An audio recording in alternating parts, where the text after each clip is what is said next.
Olá, meu nome é Poliana, eu sou advogada, especialista em direito médico e da saúde, e eu atuo na defesa de médicos e hospitais há mais de 10 anos. E eu estou muito honrada com o convite para esse congresso de direito médico organizado pelo CONAS, e o assunto que eu escolhi para tratar com vocês é uma dúvida bastante recorrente dos meus clientes, sejam clientes médicos, dentistas, profissionais da saúde no geral, que é: devo ou não contratar o seguro de responsabilidade civil? É muito comum essa dúvida. Quase que toda semana algum cliente pergunta isso para mim. E a resposta, é claro, depende.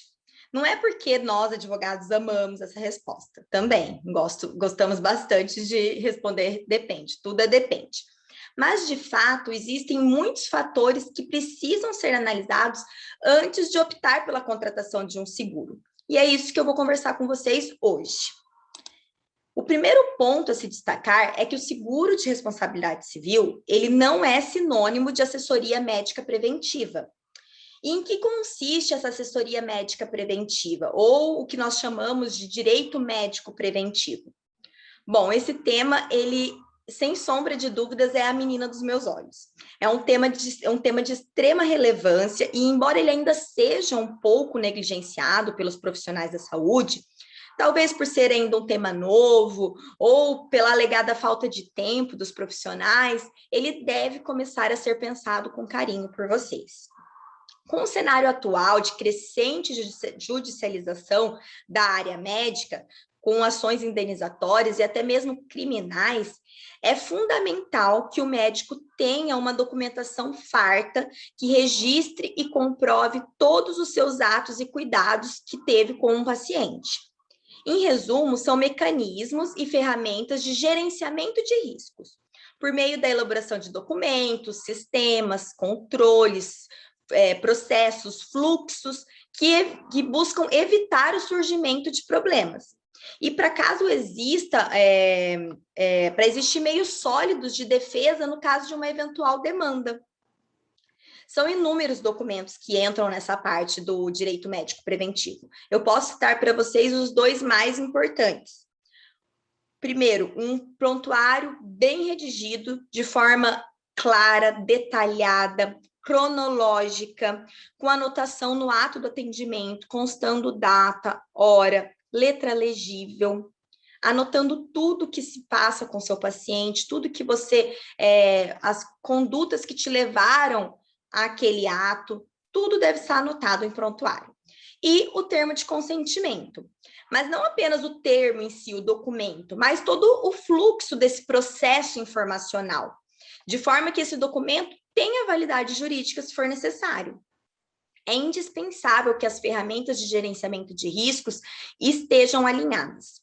A ausência de uma documentação ou uma documentação descuidada, mal elaborada, mal escrita, escrita de forma incompleta, ela levanta no julgador a dúvida se o cuidado com o paciente foi de fato adequado.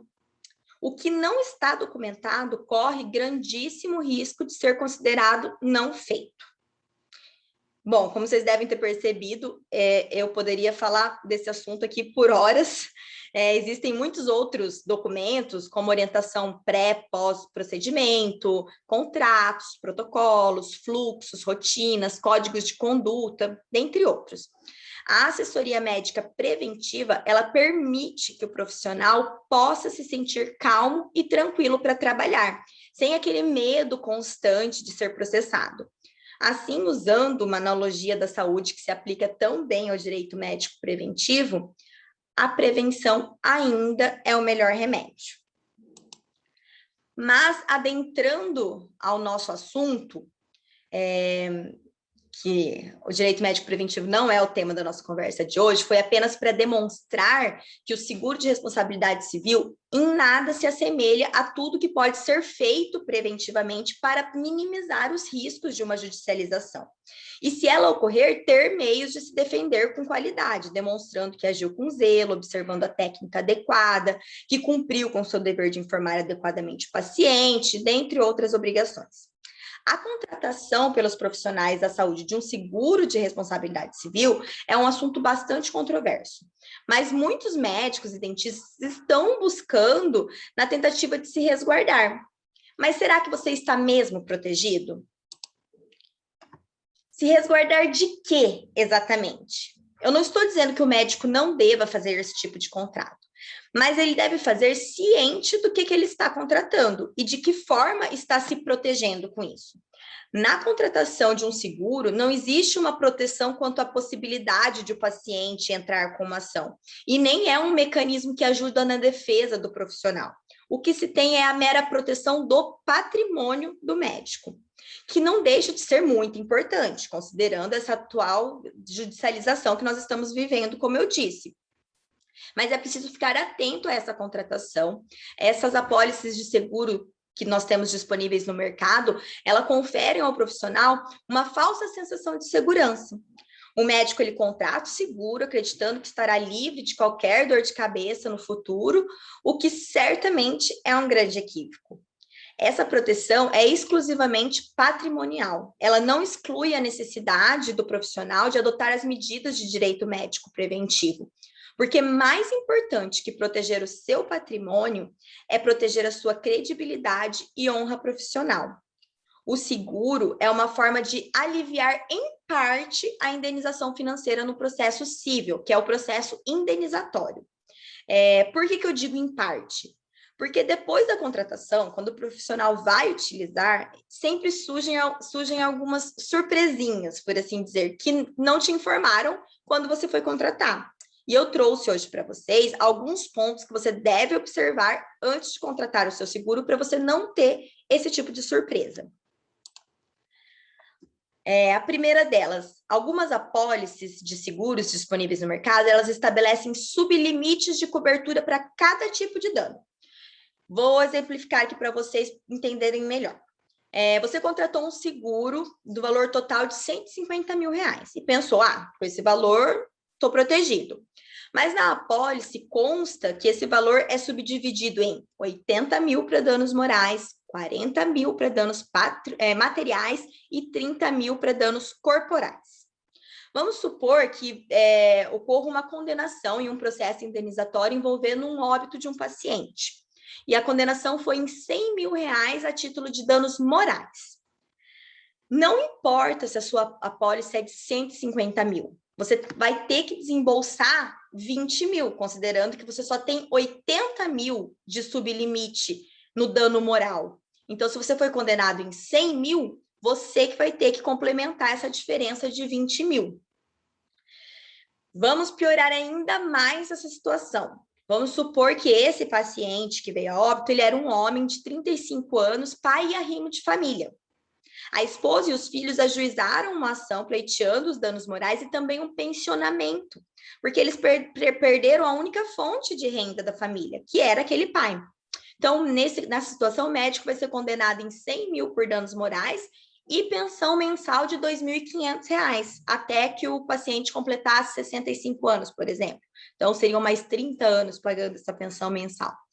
Nesse caso, além de desembolsar os 20 mil para completar os danos morais, o valor de danos materiais de pensionamento da sua apólice é R$40 mil. Isso pagaria apenas 16 meses do pensionamento fixado pelo juiz. Após isso, o pagamento ele passaria a correr por conta do médico. Pouco importa aqueles 30 mil de danos corporais que você não utilizou, que você tinha contratado. Não importa. Cada tipo de dano, você tem aquele sublimite e não pode utilizar o outro dano para compensar. Então, você fica atento a isso. Existem apólices no mercado que não tem essa subdivisão em tipos de dano. Sugiro que vocês procurem essas apólices para contratar. Outra questão que você deve observar são os tipos de dano que tem cobertura na sua apólice.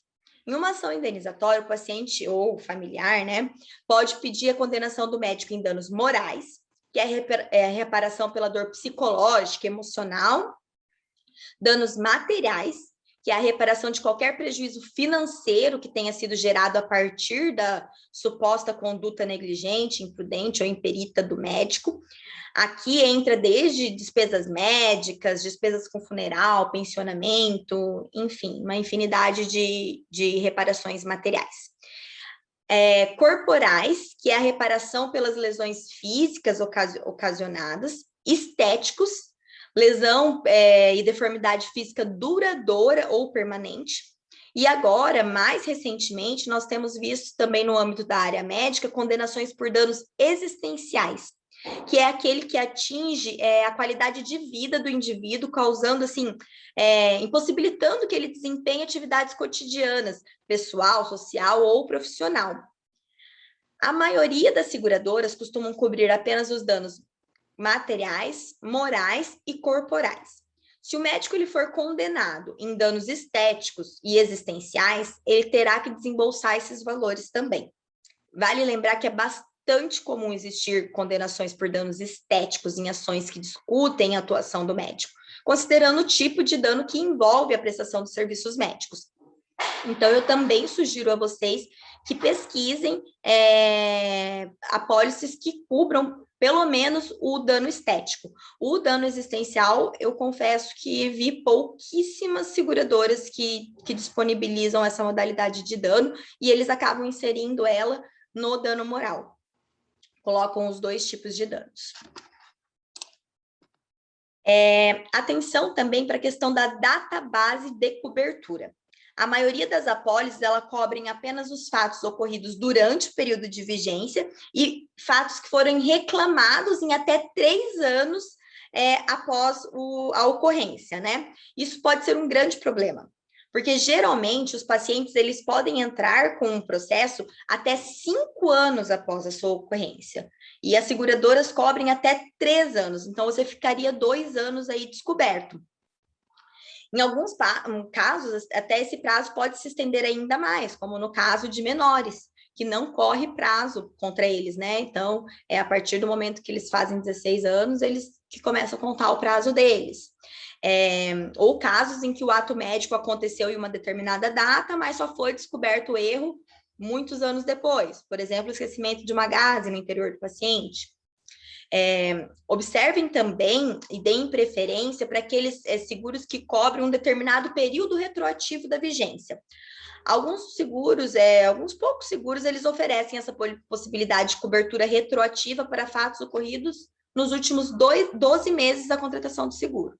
Então, você contratou o seguro hoje, dia 18 de agosto, a data que eu estou gravando, e vai ter essa possibilidade na tua apólice de cobertura para os últimos 12 meses. Então, quaisquer fatos ocorridos nos últimos 12 meses que sejam reclamados durante a vigência, ou até 3 ou 5 anos após a data de vigência, vai englobar, eles vão dar cobertura. Outra questão a se observar são as excludentes de responsabilidade. O que são? São situações que a seguradora ela não irá cobrir a indenização. Por mais inacreditável que possa parecer, algumas apólices elas constam como uma das causas excludentes do pagamento do prêmio, erro ou culpa grave do médico. Nesse caso, a própria seguradora ela vai avaliar pelo critério dela quando a culpa do médico segurado ela é considerada grave, e com esse argumento ela vai recusar a cobertura. Absurdo, né? Então, fuja disso, porque é justamente essa segurança que o médico precisa. Não para ele cometer o erro grave ou com culpa grave, né? Mas se ele cometer, se acontecer, ele tem que ter a cobertura. Senão, qual a utilidade de contratar um seguro, não é? A próxima questão, que é uma exigência assim, até bastante absurda de algumas seguradoras, é a de que o médico notifique previamente a seguradora acerca de qualquer fato relevante que possa gerar uma demanda judicial. Essa exigência ela é impraticável de ser cumprida. Qualquer atendimento médico pode ser gerador de processos, independentemente de o médico suspeitar de algum erro. O médico ele teria que notificar quase todos os atos praticados, todos os atendimentos, o que é inviável. Além de você muitas vezes nem suspeita que um determinado atendimento vai gerar um processo, e aí, se você não notificou previamente a seguradora, por conta disso, ela vai te negar a cobertura? Não é possível, né? Não é crível isso. Por isso, não contrate também as seguradoras que tenham essa exigência de notificação prévia antes mesmo de você receber o processo. Existe também a exigência de notificação, mas a partir do momento que você recebe o processo, essa ok, essa é viável, né? Nós entendemos e compreendemos as razões, né? Mas não essa questão de notificação prévia. Outra questão, algumas apólices, elas oferecem a defesa jurídica, mas essa defesa, geralmente, ela não é especializada. É um advogado da seguradora, que não tem familiaridade com a área médica, muitas vezes, que atende a todos os segurados indistintamente, seguro de casa, de carro, de acidentes pessoais. Além disso, nesse caso, seria um advogado que o médico nunca teve contato e que não é da confiança do médico. Então, é importante observar isso na contratação. Se eles liberam que você contrate um advogado de sua confiança. Tem isso também, algumas apólices, elas permitem que o médico contrate o advogado de sua preferência, reembolse esses honorários, mas limitam valores de honorários segundo critérios da tabela da OAB. Porém, é muito difícil que vocês encontrem um advogado especialista em direito médico que atue pelo valor proposto pela tabela da OAB. Nessa situação, o médico vai acabar tendo que complementar os honorários do advogado. Ou você se sujeita a ser defendido pelo advogado que não é especialista, pelo advogado proposto pela seguradora, ou você daí teria que pagar um valor a mais pelo advogado, né? Então, é importante você verificar se existe essa limitação na sua apólice.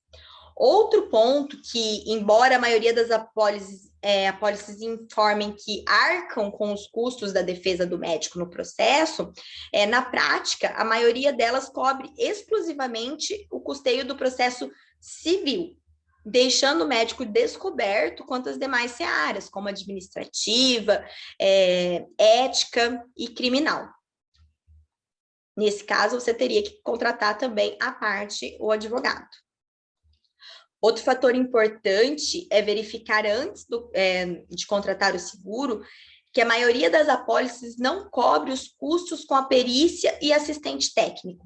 E praticamente todo o processo que disputa um ato médico necessita da prova pericial. E esses custos, eles podem ser bastante elevados, viu? Então, eu já acompanhei perícias que variou, assim, os honorários, já tive perícias de R$5.000, mas já tive perícias de R$20.000, perícias que tinham que ser mais de uma área, aí acabou aumentando o número de peritos, e daí esse valor foi aumentando. Então, é importante vocês terem esse cuidado. Outro ponto, é preciso você verificar, quando da contratação, se a seguradora cobre de imediato uma tutela de urgência que tenha sido deferida pelo juiz. Por exemplo, para custear uma segunda cirurgia do paciente, um home care, alguma coisa nesse sentido, né? É preciso saber, antes de contratar o seguro, se cobre somente as condenações ao final da ação, né, do processo, porque nesse caso, se acontecer isso, uma tutela de urgência, o profissional ele terá que desembolsar esse valor para cumprir a ordem judicial.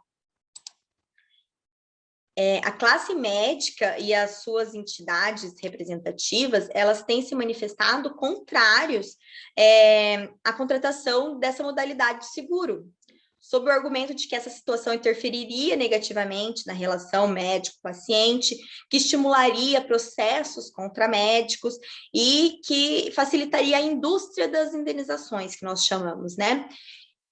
Existe até um entendimento do CRM de que isso facilitaria o erro médico, em virtude de uma proteção aparente para o profissional que cria um cenário para o médico de falsa proteção, né? Esse entendimento do CRM, na verdade, me parece bastante equivocado, porque não é plausível que algum profissional vá pensar, não, agora eu tenho um seguro, posso cometer diversos erros na minha atuação, que eu estou tranquilo. Não, né? É totalmente infundado esse tipo de pensamento. Portanto, é evidente que, mesmo com a contratação de um seguro, o médico deve seguir executando seu trabalho com zelo e diligência. E ele fará isso, e o seguro servirá como um complemento, uma proteção a mais que ele terá na questão financeira, se eventualmente ele vier a ser processado. Até mesmo em caso de não existência de erro, que as pessoas acabam ajuizando a ação, com o seguro, o médico não vai precisar despender de valores para contratar um advogado, para pagar as custas do processo, os honorários periciais. Um processo ele pode custar um valor bastante elevado. Então, tudo isso o seguro vai cobrir. Ao final, a ação vai ser julgada improcedente, porque de fato não houve nenhum erro médico, mas com o seguro ele não vai ter que ter arcado com essas despesas.